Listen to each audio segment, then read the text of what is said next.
गोष्ट आहे एका सामान्य गुराख्याची। त्याची एक गाय रोज काहीतरी विचित्र करायची। ती जंगलातल्या एका ठराविक दगडावर म्हणजे शिळेवर स्वतःच्या दुधाचा अभिषेक करायची।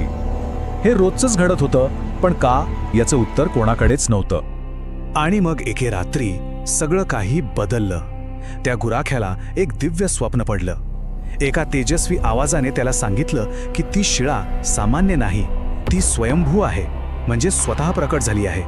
तिच्यात सीता आणि भवानी देवीचा अंश आहे। दुसऱ्या दिवशी सकाळी जेव्हा गावकरी त्या शिळेजवळ पोहोचले तेव्हा त्यांना तिथे एक विलक्षण, एक वेगळीच ऊर्जा जाणवली।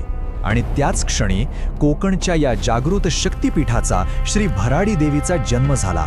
भराड म्हणजे मोकळं माळरान, आणि या माळरानावर देवी प्रकट झाली, म्हणून तिचं नाव पडलं भराडी देवी।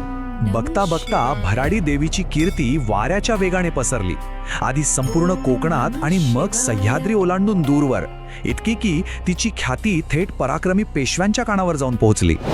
इतिहासातली मोठी नावं जसं की पहिले बाजीराव पेशवे आणि त्यांचे शूर बंधू चिमाजी अप्पा हे सुद्धा देवीचे निस्सीम भक्त बनले। याबद्दलची खास गोष्ट सांगितली जाते। जेव्हा चिमाजी अप्पा उत्तर भारताच्या एका मोठ्या मोहिमेवर निघाले होते तेव्हा त्यांनी देवीचा आशीर्वाद घेतला, आणि काय आश्चर्य, त्या युद्धात त्यांना प्रचंड मोठा विजय मिळाला।